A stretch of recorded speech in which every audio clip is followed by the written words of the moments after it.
Did you hear that the judge in the Boston Marathon bomber case went on a podcast and talked at length about the jurors and the case?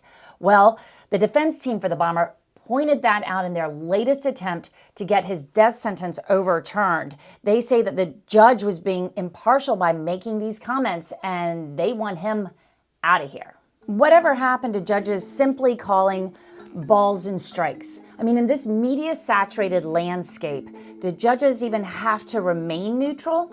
My first memory of a judge as a celebrity is Lance Ito in the O.J. Simpson trial. That was 30 years ago. He got raked over the coals for running his courtroom like a three-ring circus and allegedly had a beef with one of the detectives. And here's a fan favorite, the revered judge in the Alec Murdaugh double murder trial, Clifton Newman. He was called out for comments he made on a panel after the trial, as well as directly to the defendant as he sentenced Murdaugh to life in prison for killing his wife and son. I would never, under any circumstances, hurt my wife, Maggie, and I would never, under any circumstances, hurt my son, Pawpaw. Well, and it might not have been you. It might have been the monster you become. And the judge in the Parkland High School shooter case, Elizabeth Shearer, she was seen hugging prosecutors and victims after she sentenced the killer to life in prison.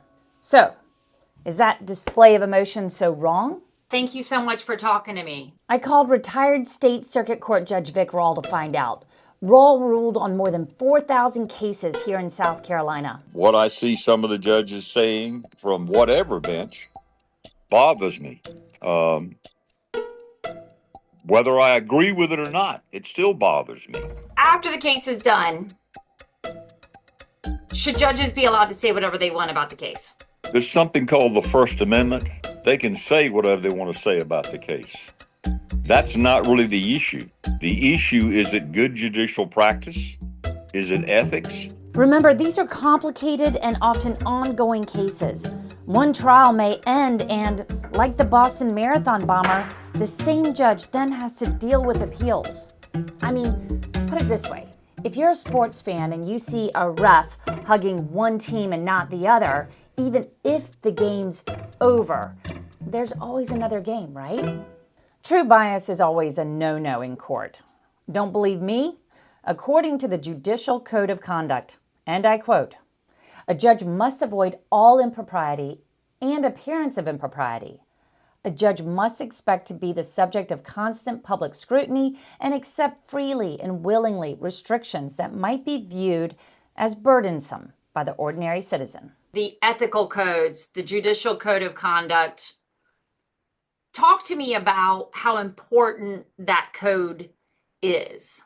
It quite frankly is the lifeblood of our judicial system. So according to their own code, even the whiff of impropriety or bias could tip the scales of justice.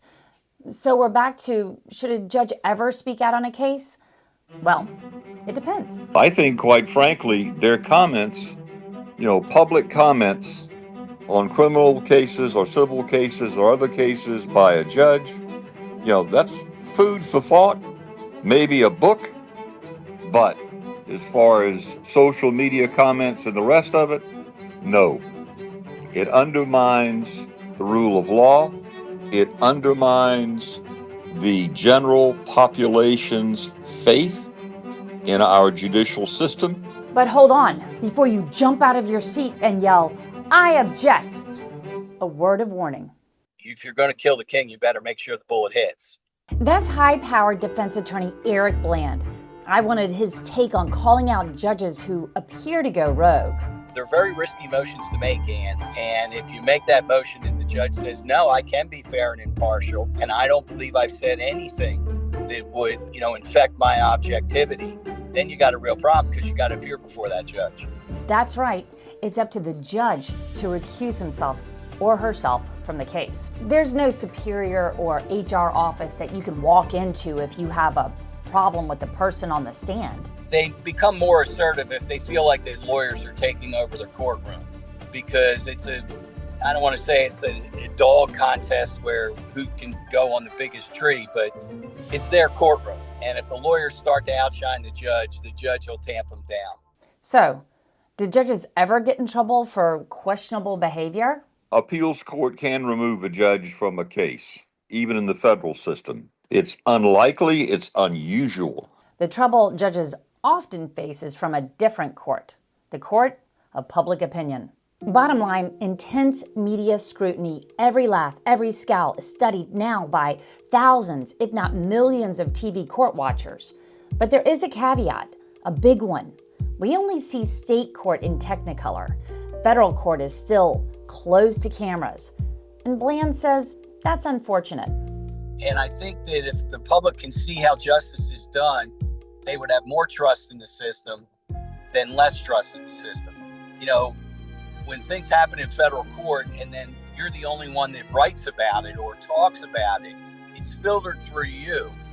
And we all have biases. And I think if the public gets to see the proceedings as they're done and see how sausage is made, I think they'll be more informed. I couldn't agree more. And by the way, judges lording over a courtroom is not new behavior. Literally, their job is to maintain order. Most mere mortals like us barely get a glimpse into the world of criminal court, unless, of course, you're the criminal. Oh, and if you were wondering about the judge in the Boston Marathon bomber case, George O'Toole, what happened when the defense tried to get him to recuse himself for going on the podcast? Not a shock. He ruled in his own favor and is still presiding over the case. So, do you think judges are more biased these days? Tell me what you think in the comments. And be sure to like and subscribe.